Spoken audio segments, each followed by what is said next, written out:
말씀 같이 나누겠습니다. 시편 145편 1절에서 10절 같이 교독하겠습니다. 왕이신 나의 하나님이여, 내가 주를 높이고 영원히 주의 이름을 송축하리이다. 내가 날마다 주를 송축하며 영원히 주의 이름을 송축하리이다. 여호와는 위대하시니 크게 찬양할 것이라. 그의 위대하심을 측량하지 못하리로다. 대대로 주께서 행하시는 일을 크게 찬양하며 주의 능한 일을 선포하리로다. 주의 존귀하고 영광스러운 위엄과 주의 기이한 일들을 나는 작은 소리로 읊조리이다. 사람들은 주의 두려운 일에 권능을 말할 것이요 나도 주의 위대하심을 선포하리이다. 이에 그들이 주의 크신 은혜를 기념하여 말하며 주의 의를 노래하리이다. 여호와는 은혜로우시며 긍휼이 많으시며 노하기를 더디하시며 인자하심이 크시도다. 여호와께서는 모든 것을 선대하시며 그 지으신 모든 것에 긍휼을 베푸시는도다. 여호와여, 주께서 지으신 모든 것들이 주께 감사하며 주의 성도들이 주를 송축하리이다. 아멘. 오늘 우리가 교독한 시편 145편은 다윗이 자기 자신을 보호해 주시고 인도해 주신 그 하나님을 찬양하면서 새로운 마음으로 아름다운 결단을 고백하는 찬양 시입니다. 다윗은 이스라엘의 2대 왕이었습니다. 1대가 사울이고 2대 왕이었으며 이 다윗은 아주 잘생겼어요. 외모가 아주 출중합니다. 아마 여러분들이 그 데이빗 상, 그 미켈란젤로가 만든 그 상도 보셨을 거예요. 아주 외모가 수려하고 책임감도 강하고 아주 용맹스러운 사람이었습니다. 또 그뿐만 아니라 음악에도 소질이 있어서 수금을 잘 쳤어요. 지금으로 말하면 우리 찬양팀 기타 치는 것 같이 수금을 잘 치고, 또 사울 왕이 악신이 들어서 머리가 막 괴롭고 아플 때 가서 찬송을 하면 이 악신이 물려 도망가기도 했어요. 그래서 머리가 깨끗해지기도 했습니다. 다윗이 어린 소년이었을 때 이웃나라 블레셋 장군이 그 군사를 데리고 쳐들어왔습니다. 골리앗 장군이. 그리고 이 골리앗이 얼마나 체격이 큰지 한 2m 50쯤 되는지 모르겠어요. 아주 큰 체격에 전쟁에 나가서 아주 전쟁에 능한 장군이었어요. 근데 이 사람이 이스라엘에 쳐들어와서 하나님을 모독합니다. 이스라엘 백성들을 조롱합니다. 그러나 사람들이, 이 이스라엘 군인들이 너무 두려워서 한마디도 말하지 못하고 대항하지 못하는 것을 어린 다윗이 보게 되었어요. 참을 수가 없었습니다. 그래서 전쟁터로 나아가요. 전쟁터로 나갈 때 이 어린 다윗은 특별한 무기가 없었습니다. 그저 지팡이 하나 짚고 물맷돌 준비해서 나가는 거예요. 근데 골리앗이 볼 때 얼마나 한심하겠어요. 그래서 다윗에게 너는 나를 개로 여기고 막대기 하나만 가지고 나오느냐 비웃었어요. 이때 다윗이 너는 칼과 창을 의지해서 나오지만 나는 만군의 여호와의 이름으로 나온다, 이렇게 외치면서 물맷돌을 돌리는 거예요. 이 다윗은 목동이었기 때문에 여러분들 그 돌멩이에다가 이게 슬링샷이라 그러죠. 이렇게 돌리다가 휙 돌리면 그에 관역에 가서 맞추고 맹수도 물리쳤던 그런 것이죠. 이런 물맷돌을 돌리면서 만군의 여호와의 이름으로 나왔다 믿습니다 하면서 돌을 던졌더니 돌멩이가 날아가서 골리앗 이마에 박히게 됐어요. 골리앗을 물리치게 되었습니다. 참 백성들이 그처럼 용감한 다윗을 보면서 그를 찬송을 해요. 사울 왕은 천천히요 다윗은 만만이라. 얼마나 다윗을 사랑하며 또 그를 기쁘게 맞았는지 백성들이 나와서 이런 노래를 부르는 거예요. 이때 사울 왕 마음속에 시기심이 들어가요.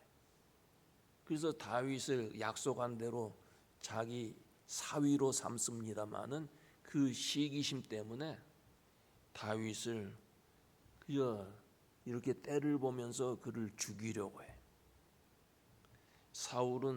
다윗은 사울의 칼날을 피해서 참 아슬아슬하게 쫓겨다니는 위태로운 삶을 살게 됩니다. 굴 속에 가서 숨기도 하고 거의 잡힐 뻔하기도 하고, 그러나 그때마다 하나님께서 그를 보호해 주셔서 마지막 결론은 어떻게 됐냐? 이스라엘의 왕이 됩니다. 그래서 이 다윗은 자기 자신을 지켜주신 하나님을 나의 반석이시요 나의 요새시요 나의 산성이라, 하나님은 나의 목자라 이렇게 고백을 합니다.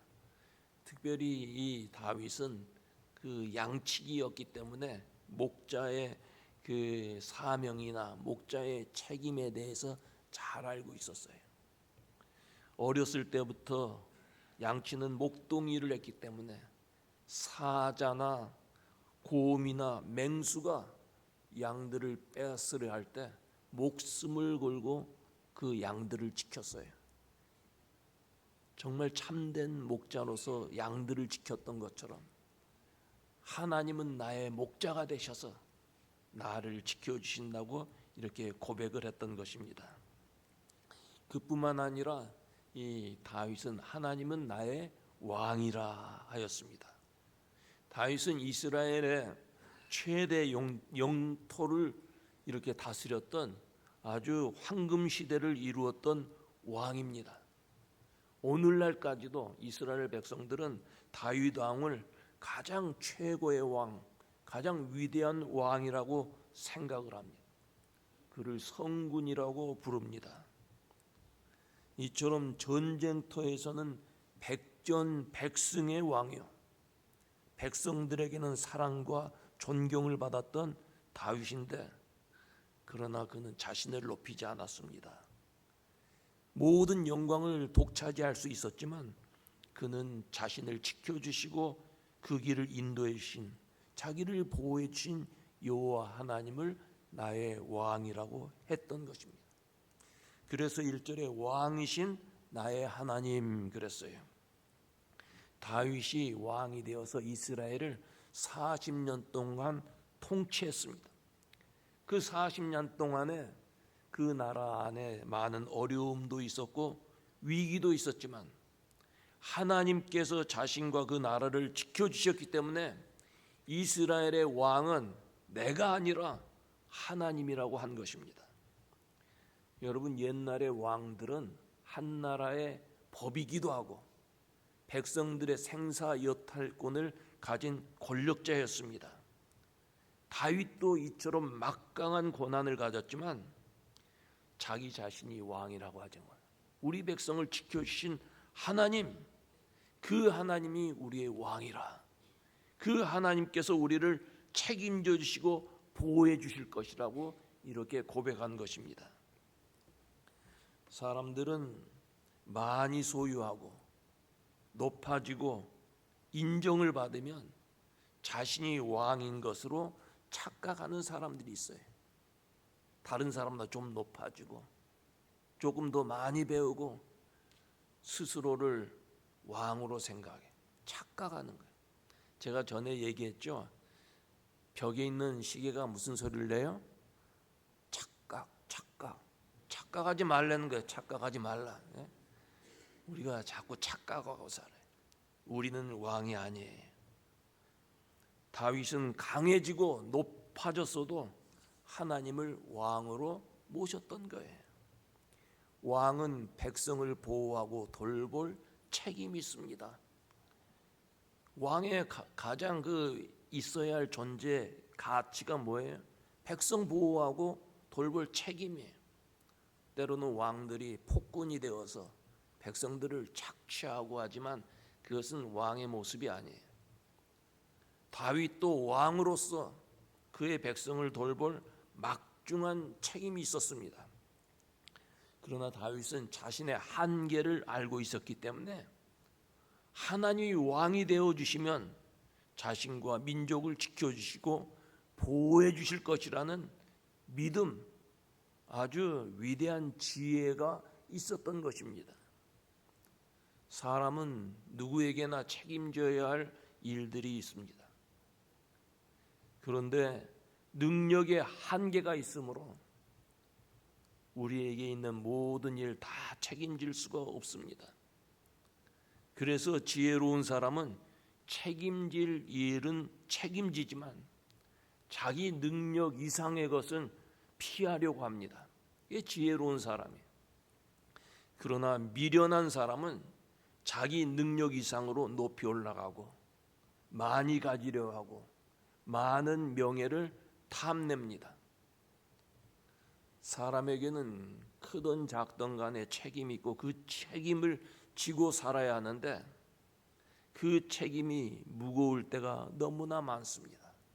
오늘 우리에게 주어진 책임 무거울 때가 많이 있다 그 말이에요. 이러한 때 자기 어깨 위에 그 무거운 책임을 올려놓지 않냐고 하나님께서 나를 도와주시기를 간구하는 사람, 이 사람이 지혜로운 사람이에요. 하나님, 나에게 있는 짐이 너무 무겁습니다. 하나님, 이 짐 주님과 함께 지기를 원합니다.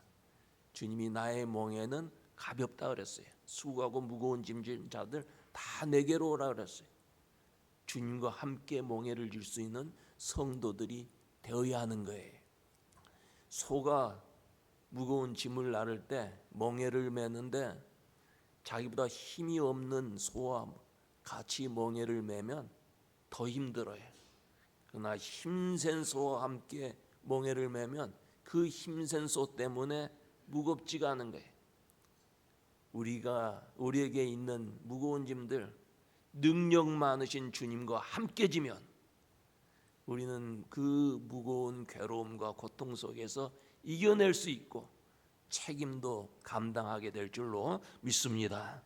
우리 남편과 아내, 아버지, 어머니로서, 사회인으로서, 직장인으로서, 심지어는 교인으로서 힘들 때가 많아요.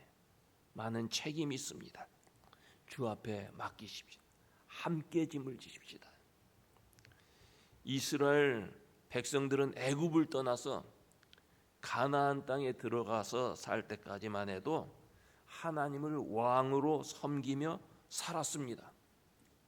그런데 가나안 땅에 정착을 하게 되었을 때 이웃나라 힘센 외적들이 침략을 합니다. 잦은 침략으로 인해서 불안해졌어요. 그래서 눈에 보이지 않는 하나님보다 눈에 보이는 능력 있는 사람을 왕으로 세우기를 원했습니다. 하나님이 우리의 왕으로 광야 길 40년 동안도 지켜주셨고 젖과 꿀이 흐르는 가나안 땅으로 와서 살게 해주셨는데 그 하나님보다는 눈에 보이는 사람, 힘 있는 사람이 우리의 왕이 되기를 원했습니다. 그래서 결국은 사울을 이스라엘의 일대 왕으로 세웠습니다. 그런데 여러분 그 결과가 어땠습니까? 그들은 자신의 힘으로 나라를 지킬 수가 없었어요. 결국은 나라가 망하고 결국은 이방 나라의 포로로 잡혀가게 되었어요.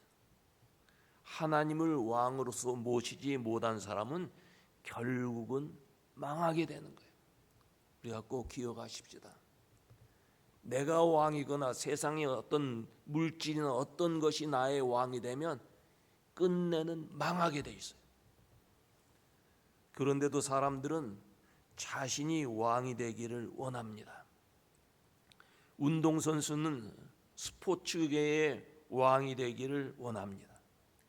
기업인들은 경제계의 왕이 되기를 원하고, 가수들은 가요계의 왕이 되기를 원하고, 심지어는 깡패들도 암흑가의 왕이 되기를 원합니다. 그러나 지난 역사를 볼 때 왕이 된 사람, 그 자리를 끝까지 지킨 사람 아무도 없었어요. 애들이 하는 말처럼 사람마다 스타가 되기를 원하고 킹이 되기를 원하지만, 그런 사람들은 결국은 몇 번 신고 버려지는 스타 킹이 된다. 결국은 버려지는 거예요. 여러분, 우리 자신이 왕이 되려고 해서는 아니돼. 하나님이 나의 왕이 되어주시면 하나님은 나를 보호해 주시고 지켜주시고 우리의 모든 문제를 해결해 주실 줄로 믿습니다. 그래서 하나님 나의 왕이십니다. 하나님을 왕으로 인정하십시다.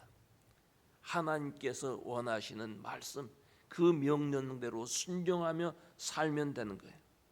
다윗은 하나님이 왕이라고 고백을 하면서 3절에 여호와는 위대하시니, 전의 번역으로는 하나님이 광대하시니 크게 찬양할 것이라 그랬어요.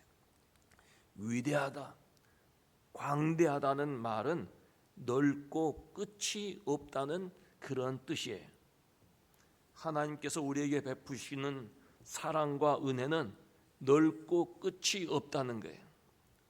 사람들의 사랑, 사람들의 관심, 사람들의 도움 다 제한적이에요. 그처럼 가까운 부모 자식 간이나 부부 사이도 다 한계가 있어요. 그러나 하나님의 사랑과 은혜는, 하나님의 용서는 끝이 없다는 말씀. 다윗은 하나님 앞에서 무서운 죄를 지은 적이 있습니다. 충성스러운 우리야 장군, 군대 장군이, 그 장군이 나라와 민족을 위해서 전쟁터에 나가서 싸우는 중에 다윗은 궁중에서 오후에 낮잠 자고 일어나서 궁중을 거닐다가 보니까 저편에 그의 아내 밧세바가 목욕을 하고 있어요. 그 여자도 문제, 참 어떻게 사람들이 보이는 데서 목욕하고 있었는지 몰라요. 그러니까 그것을 보았던 다윗이 밧세바를 궁중으로 들여보내서 불러와서 간음을 했어요. 그리고 그것이 들통이 날까 봐 우리야 장군을 아주 전쟁터 제1선에 보내서 거기서 전사하게 합니다. 다윗이 무서운 죄를 졌어요. 살인죄를 지었고 간음죄를 지었어요. 아무도 모르는 줄 알았어요.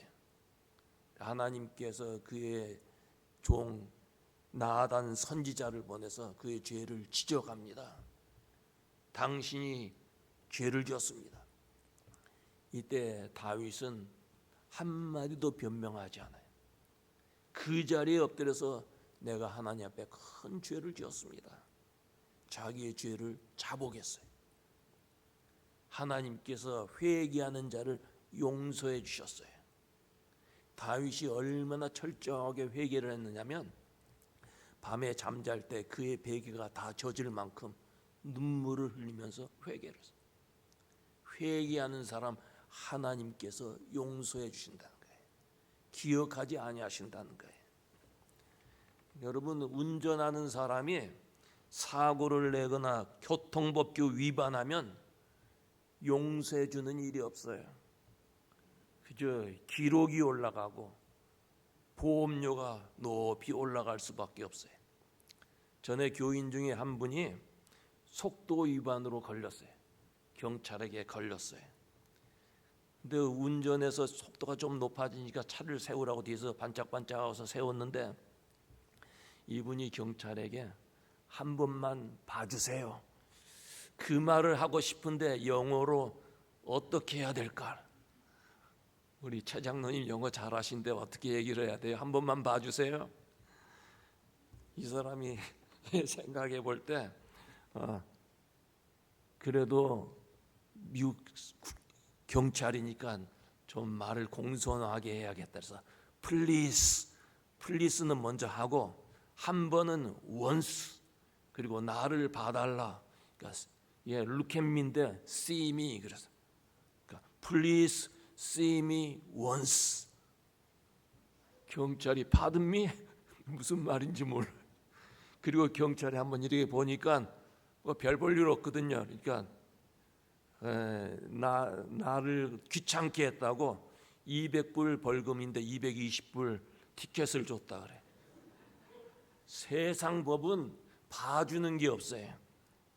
그런데 우리가 죄를 졌어도 뭘 잘못했어도 하나님 앞에 와서 하나님 한 번만 봐주세요. 또 영어로 please see me once 그래도 하나님 다 알아들어요. 하나님께서 다 용서해 주실 뿐만 아니라 기억조차 하지 아니하신다 그랬어요. 그래서 아무리 우리가 추하고 몹쓸 죄를 지었다 할지라도 하나님 앞에서는 전과자 기록이 없어요. 세상에는 다 기록이 있잖아요. 여러분 이력서를 쓸 때 취직할 때 펠로니 중범죄 지은 적 있느냐? 그거 반드시 써야 돼요. 근데 하나님 앞에서는 하나님 기억 안 하세요. 그래서 하나님의 은혜가 하나님의 사랑이 하나님의 용서가 광대하시다 그랬어요. 광대하시다. 하나님은 위대하시다고 고백을 했어요. 그뿐만 아니라 다윗은 계속해서 8절에 보면 하나님은 은혜로우시고 자비로우시고 노하기를 더디하시며 인자하심이 크도다 그랬어요.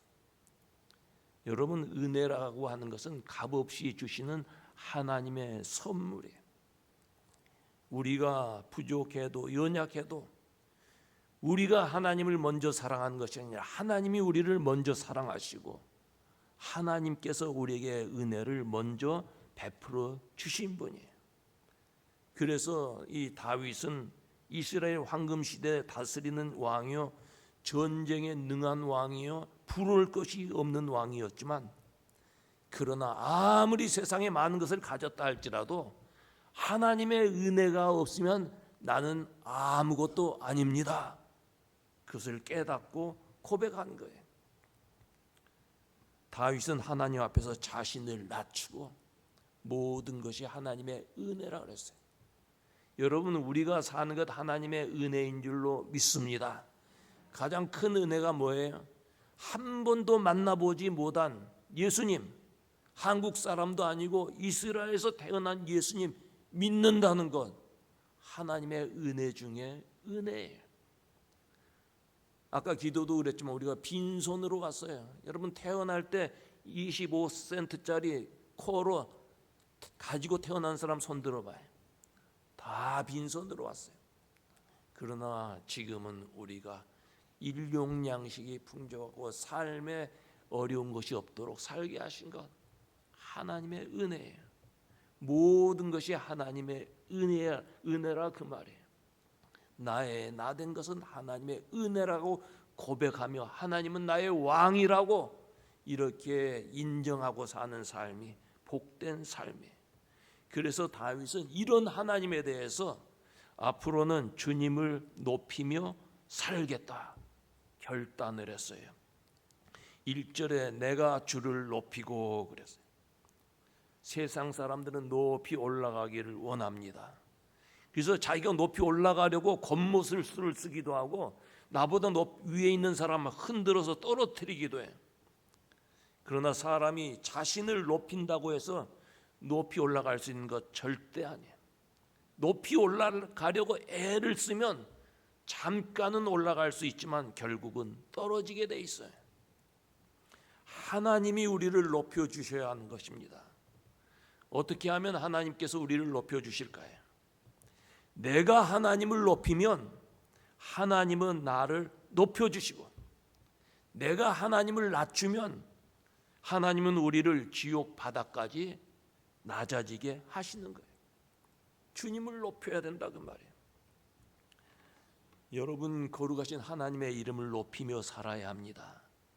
나는 낮아지고 주님을 높일 때 주님은 나를 비천하게 살도록 이렇게 버려두지 아니하시고 나를 높여주시고 비록 많은 것을 가지지 못했지만 명예롭고 행복한 삶을 살게 해 주시는 것입니다.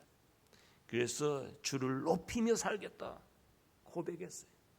그뿐만 아니라 다윗은 주의 이름을 송축하겠다. 송축하겠다는 말은 찬양하겠다는 말이에요. 우리도 왕이신 하나님을 찬양하며 살아야 하는 거예요. 여러분, 예배에서 찬양은 매우 중요한 부분입니다. 찬양이 없는 예배라고 할 수 없어요. 찬양이 없는 신앙생활, 그 신앙생활이라고 할 수 없어요.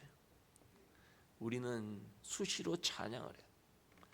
주님을 찬양할 때 마음과 정성을 다해서 찬양해야 돼요.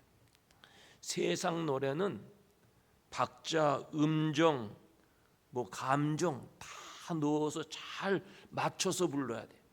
옛날에 노래자랑 그런 거 우리 한국에서 했을 때 박자, 음정 이런 거 잘 맞지 않으면 어떻게 해요? 땡 그래. 땡. 더 이상 부르지 말라는 거예요. 그러나 찬양은 박자, 음정이 틀려도 괜찮아요.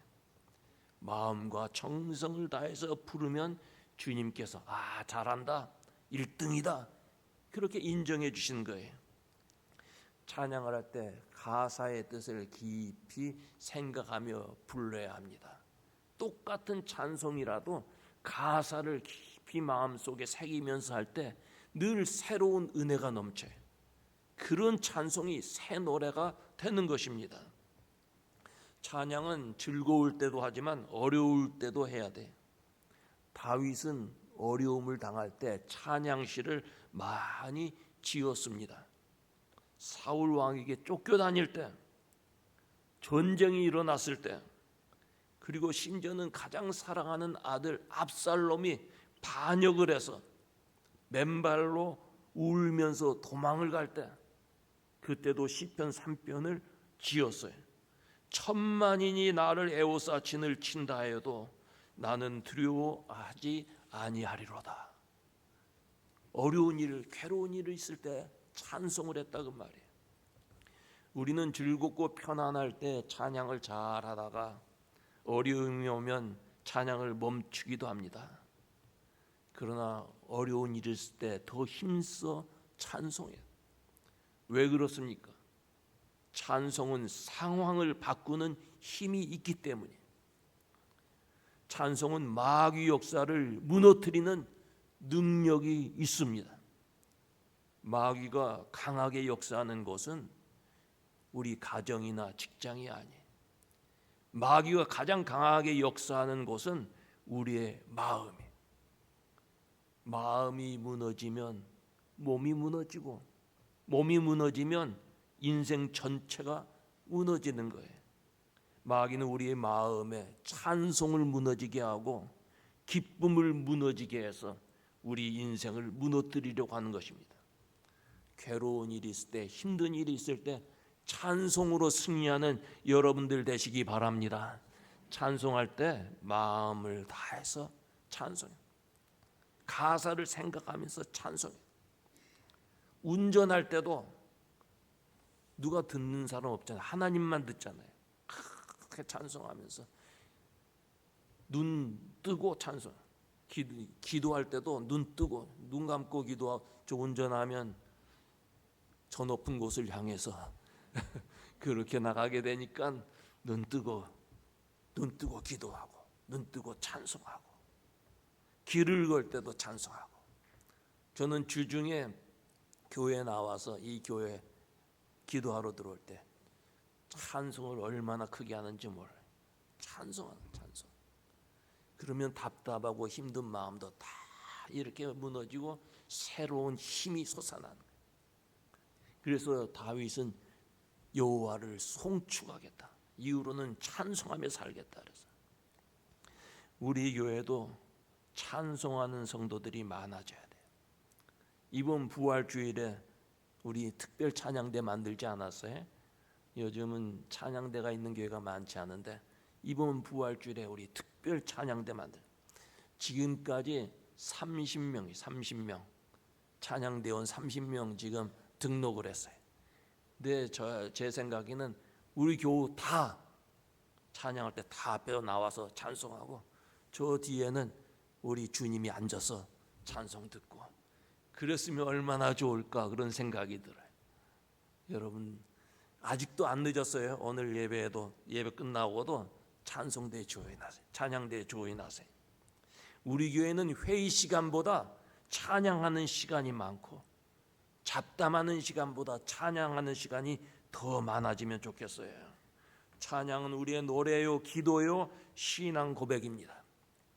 그래서 오늘 우리가 시편 말씀 다윗의 아름다운 찬양 시를 말씀을 같이 나누었는데 하나님은 나의 왕입니다. 광대하신 하나님입니다. 은혜를 베푸시는 하나님입니다. 그래서 내가 평생 주를 높이고 찬송하며 살겠습니다. 아름다운 고백의 시를 우리가 같이 나누었어요. 이 찬송, 이 아름다운 고백이 우리 모든 성도들의 고백이 되어서 우리 모두가 하나님은 우리의 왕이십니다. 이 고백함으로써 하나님의 은혜로운 손길 속에 하나님께서 주시는 복을 누리며 사는 성도들 되시기를 주의 이름으로 축원합니다.